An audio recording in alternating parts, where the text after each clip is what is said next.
Hello everyone and welcome back to Let's Play Hearts of Iron 4 and the New Order, Last Days of Europe, with me, Papa Omega, and the Empire of Japan. So in the last episode, we've entered the next phase of the war in Madagascar, which is called Warfare. Now, I actually reread everything to know that I'm reading this correctly, and I am, though the negative factionalism modifier is actually, I think, positive. I don't know, it's a bit weird because I actually tested it out off camera and it increases, even though it says negative numbers. So, I don't know. There will be later stages of conflict where we can turn our investment into actual decisions. I'm hoping that we will still be able to turn it around. It would be cool if we got Madagascar under our control. We'll see.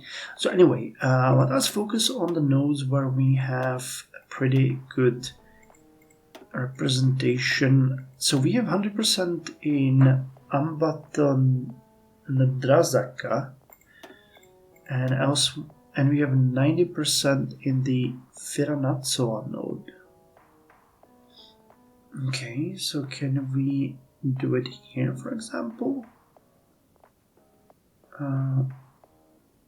Acceptable influence in the node, 30%. Oh, it has to be a coastal node, okay.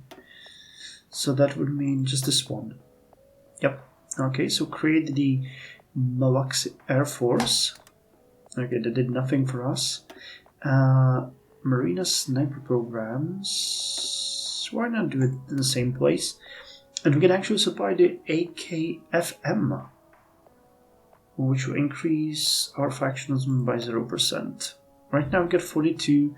If I supply, it says 43. Okay, well, it's a bit weird. I'm not entirely sure the numbers are correct. Or maybe it's a percentage of a percentage. That's also possible. But our contribution and the investment is growing. And the contribution actually does affect the growth of our factionalism. So I think that if we get it over 50%, it might start turning towards us. I don't know, we'll see. There's no point in panicking. The worst we can do is stay where we are. What are we missing? Efficient rubber and chromium. Okay, the game is gonna balance that out. That's fine. Okay, we lost a little bit of production units again, but it's fine because we know where it's going. GDP and everything over here is fine. Central Siberian Republic declared war on the Principality of Kemerovo. Let me see how Amur is doing. It's still as it was quite some time ago, but it still has a very big numerical superiority towards their enemy. I wish we could help, but I have a feeling that we won't be able to do that at all. Which is weird, they're part of our sphere, so we should be able to work with them. Here we go, the press release. That's the important one. The day was cold and rainy, torrents of sharp droplets barraging the miserable crowd. Nobody really wanted to be there, but they all wanted to know what was happening. They had been waiting for almost an hour, and though they all had a vague and worrying idea of what was to be announced, they wanted to know the full extent. Finally, Tachi and Kodaira made their way to the podiums. Kodaira did the majority of the talking, giving a somber greeting before getting into the actual investigation. He described the initial murder and how the case had slowly escalated the further down they had gone. Eventually, he got to what would really turn heads. He described the discovery of a vast network of illegal arms dealings and general corruption centered on the army and navy, but also reaching onto other areas of Japanese government and society. The instant those words left his mouth, he was drowned out by shouts and yells from the crowd. The questions of journalists, the gasps of workers, and the anger of army and navy servicemen were far too much. A group of soldiers from the army even attempted to rush the stage in outrage and were only barely stopped by police officers. The two detectives had to be escorted back to safety. They looked at each other with fear in their eyes. They could no longer have any assurance of their own physical security. It was too late for that. The things people do to stop the truth. Well, now it's gonna hit the fan, and I'm pretty sure that this is where we are gonna get the focus tree. We're probably gonna have to choose what to do with the accusations. Hello, here comes the Germans. And they are way more effective. They get 213 breakthrough. Jesus. Okay, so let's advance over here. It's gonna be a little bit more complicated here. Okay, restore control. Increase our contribution, investment. Okay, it will cost 5 political. Okay, we got further over here. We have sufficient strength in node. Okay, this one doesn't help at all, but it increases our contribution and our investment. Okay. Well, we'll see. We need to push the Germans back to this area. So let me just launch a counter-attack here, which will mean that we push them out. They'll break this attack and be pushed back. Okay, what kind of unit is that? 55th Motorisierte Infanteriedivision. Okay, so you go there, you push here. We need you over there, and we'll need the other areas. Okay, so here come the Germans, and they're truly attacking now. So it's gonna be a little bit more fun to fight, and a bit more complex, which is why we need to secure these areas. Calm the team's fears and calm the government's fears. Calm the team's fears. Tachi waited at the complex with his team. It was no silent one. It was so silent one could hear a needle drop on the other side of the building. The entire team had become very worried as of late. Their enemies' numbers grew by the day. Every morning a new outrage, whether from the Kempetai or threat by the Navy. It had gotten so bad that the team members did not just fear for their work, their jobs, or even their freedom, but for their very lives. There seemed to be a very real fear of murderous retribution from those they had brought justice to. Tachi finally decided he needed to do something. He stood up and addressed all of the team members present. He said he knew how bad it felt, how scary it was, but that they would be okay. Their foes had no reasons to kill them. If anything, if they killed the team, they would only be proving their own guilt.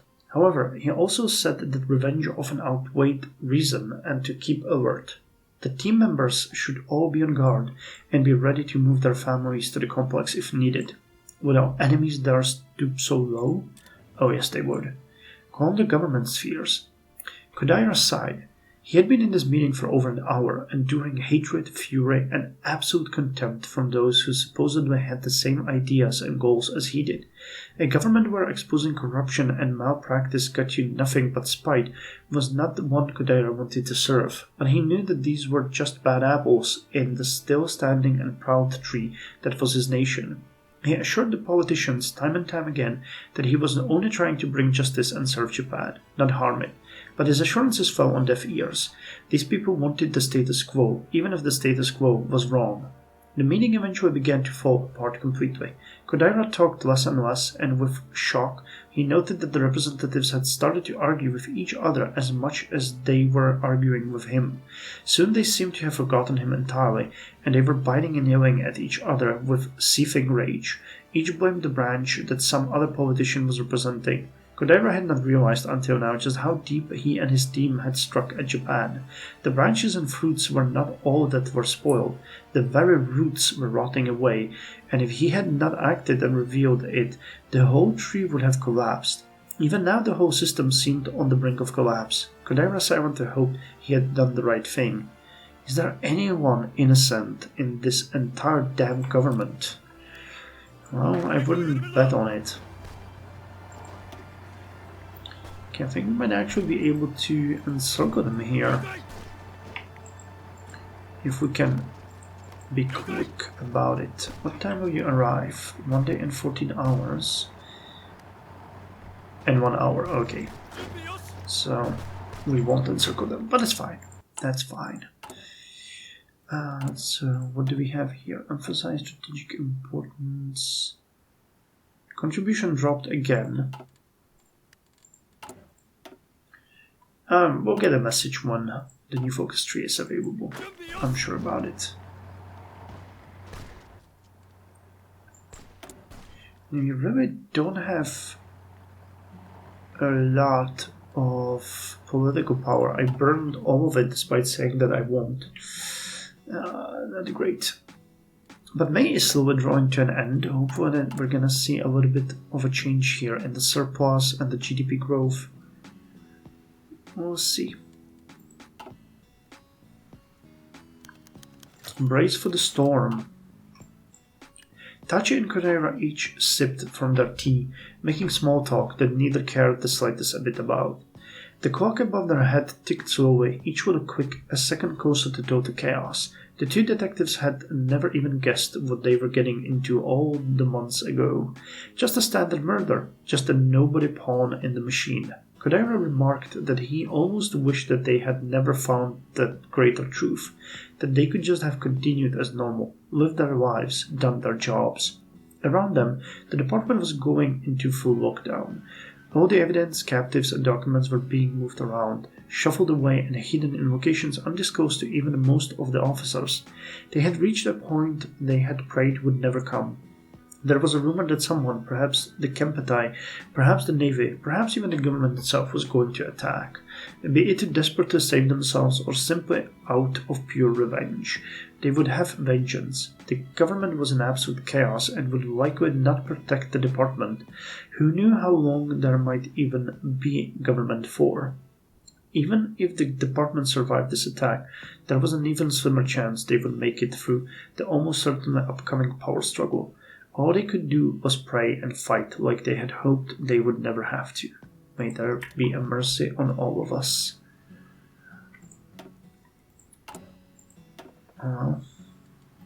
This is gonna be fun. Death of Jawaharlal Nehru. All India mourns today regardless of political affiliation, creed or position across the subcontinent's contentious border. Pandit Jawaharlal Nehru, hailed by many as the father of the Republic of India and architect of its political framework, died at 6:25 in the early morning of 27th of May after a sudden illness.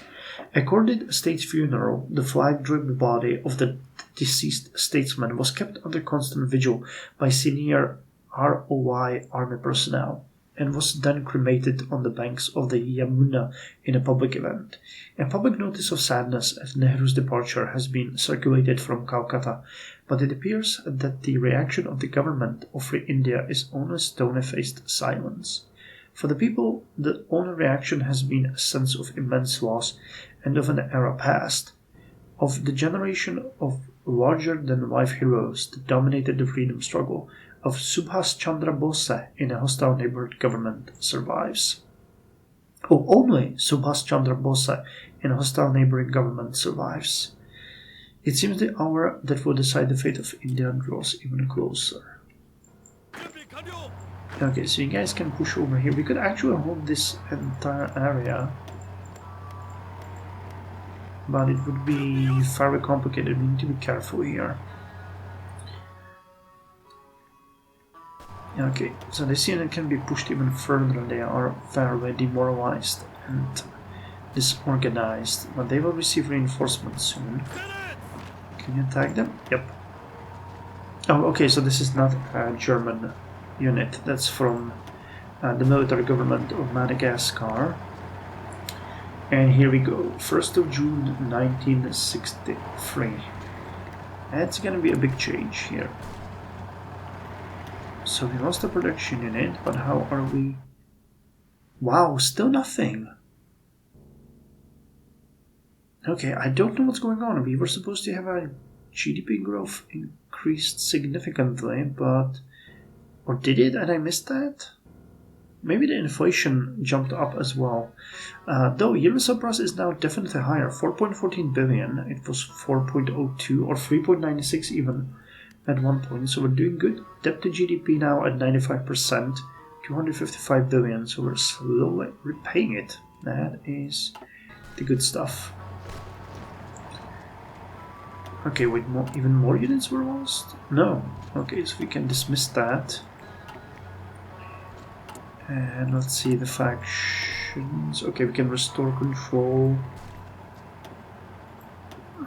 Where?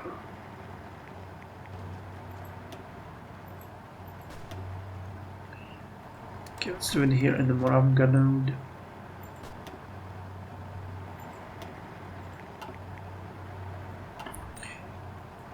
Okay, you guys won that and you won this, so you'll move to Tular. And we'll try to hold this border and hold the enemy together. Do they have any other port?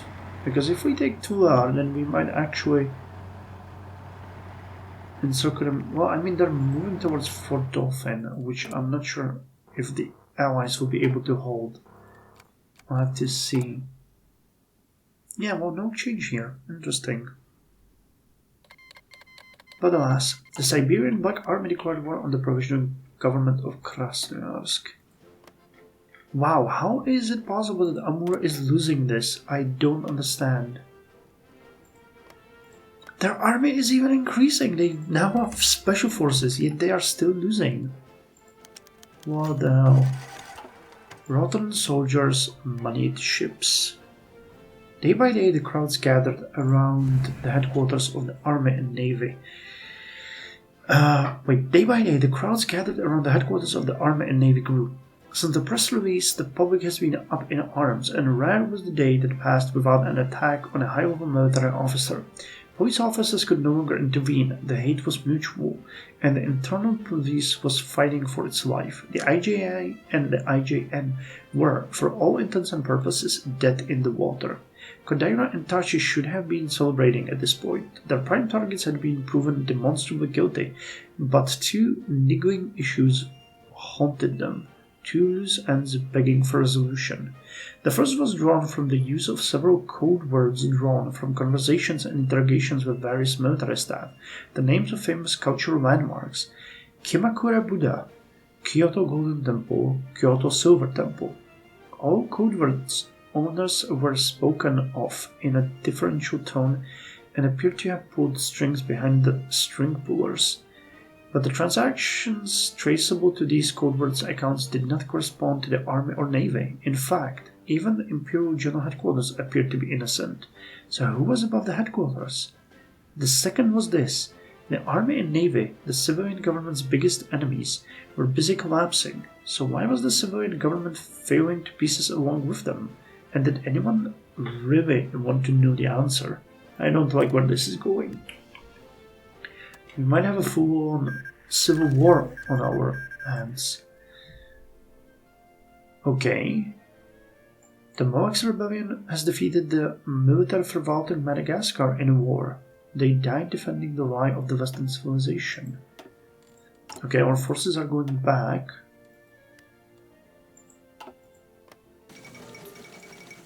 Second, the Mohawks revolt is successful. Almost a century of foreign domination in Madagascar concluded. I did not expect that. Almost a century of foreign domination in Madagascar concluded as revolters successfully forced French and German colonial garrison of the island. In an armed struggle, German forces previously seized control of the French administration after a Malagasy police mutiny threw the colony into chaos. But developments on the battlefield soon came in favor to the revolters. The superior firepower of the German forces did not prevent them from being beaten back from Madagascar's urban centers, sending many settlers into a hasty exile.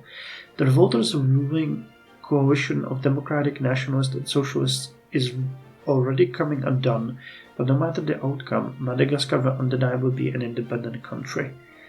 Fitiavana, Tanidrazana, Fandrosoana. Not sure what this one is. Ri Tanidrazanai Malala O. In a nameless bar on the main road of Tananarive, Benjamin Whitney and Meguro Ryohei watched a procession from a window side booth. The night sky was lit up by fireworks, and all around them was a triumphant cheer. Come tomorrow, they would fight to maintain influence over the island, but on this night, in the warm glow of victory, they shared beers together and swapped stories of their countries. Their eyes turned to the street, where a jubilant nation held the new nation's flag high. Good for them, said Whitney, hand on the stubbed face. Murmured Meguro, taking a sip of his beer. Good for them. Hours ago, the final German base surrendered. Its garrison was disarmed, and its men were lucky that they were being shoved onto ships bound for Ostafrika. At a conference on the steps of the Rova in Tananarive, representatives from Padism and Tafama declared Madagascar to be sovereign independent republic, to the joy and relief of a once devastated nation. In front of them now lay the long road to recovery, one that the Malagasy people would gladly walk. When the festivities died down, they will not suffer a hangover. They will rise with a sun and work with a light heart and an indomitable will. There is much work to be done. Cities have half collapsed in the fighting. Farms have been pillaged to feed army after army, but they shall endeavor to rebuild their country. Though the power of the Cold War bicker and move pieces on this board, this victory belongs to the people of Madagascar. Hiadana sino finaritra. Hei sambatra tokoa isahai. Well, good for them. Now, let's get them into the sphere when we can. I guess there's going to be a continuation very soon. Now, I'm not entirely sure what it's going to be. The private commission. The press room was a rank from consecutive days of public hearings, but not from sweat or exhaustion. The scent of fear was heady, and it was everywhere. The team wore the expression of children with their hands caught deep in the cookie jar, ironic given the circumstances, but nobody was laughing. Kodaira's speech was short to the point of curtness. I wonder what's this gonna happen. The collapse of the government is really weird, but I guess they're just all too interconnected.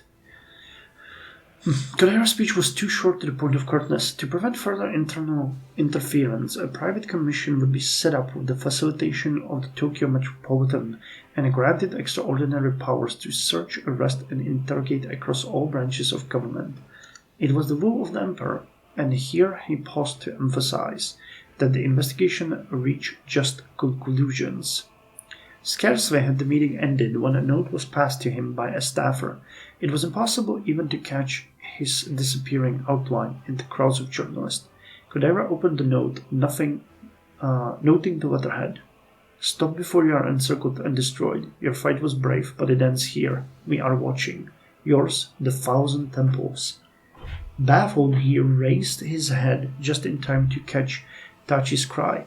Kodaira, our leads in the Navy are in trouble. Orders from the Diet. Assigned to Fukushima? Where the hell is that? What the hell is happening? What the hell is happening? UDP victory in Turkey. After a troublesome election period overshadowed by Turkey's defeat in the war, it appears that through the ballot the CHP's 40 years reign has come to an end. Celal Bayar, previously Prime Minister of Turkey under Atatürk, is anticipated to be the country's next president, after a long career as the leader of a loyal opposition, advocating for economic and political liberalization as the solution to a stagnating Turkish economy. Under the dynamic leadership of Prime Minister Adnan Menderes, this liberal tendency has been transformed into a populist movement of peasants, religious conservatives, and liberals.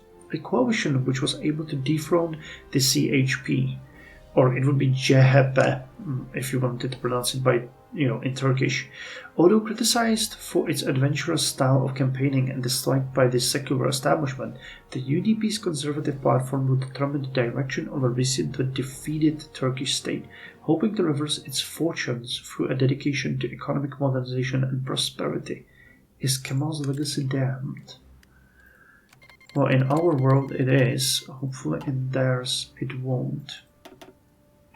Okay, I feel like we're getting more and more of these production units. Okay, surplus jumped to 4.45 billion. That is really good.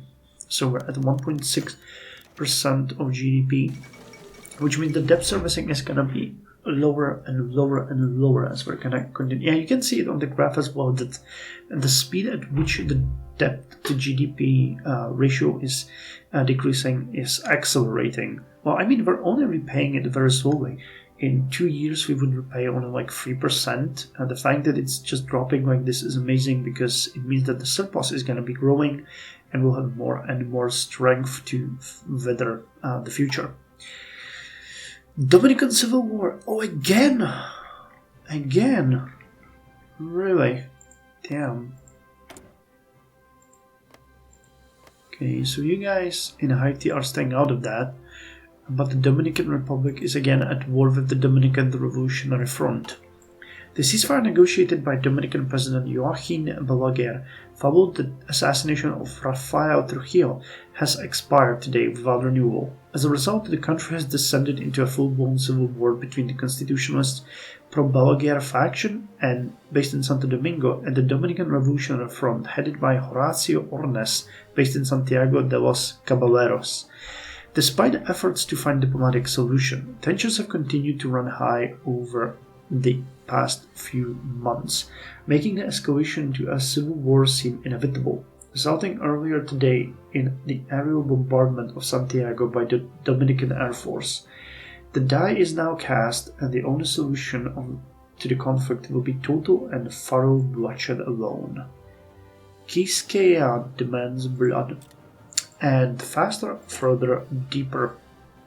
As the team hastily reassembled their work, damage reports confirmed the worst. Some kind of purge was taking place in the Army and Navy ministries, and it was being directed not by the command staff, but from the dizzying heights of civilian bureaucracy. Some of their prominent leads had been caught up in the chaos. Something was very wrong. Kodaira and Tachi were running out of time. The crisis meeting stretched into the long hours. Many on the team had let their unspoken fears take hold of them and wanted to shut down the investigation before their own heads wound up on executive platters. What emerged was a consensus that the work had to be done as quickly as possible to attempt to outflank the government. Arrest warrants and lists of suspects were hastily compiled, and the team divided into ministry sections to tackle each list, to hit the government as hard as they could. If they couldn't manage a full sweep of the 1,000 temples, they could at last nab enough of them to kill momentum. Nobody said the obvious, but it was on their minds regardless. Time was the only insurance they had left, and the results had to come in before their own arrest did. The Japanese police had a 99% conviction rate, even for their own men. We're working for our goddamn lives. Well, what a positive way to end the episode. Anyway, thank you very much, everyone, and I'll see you in the next episode. I'm really looking forward to how this is gonna end, because this could very much mean that we descend into absolute chaos. But, at least we know that the conservatives are probably not gonna rule for much longer.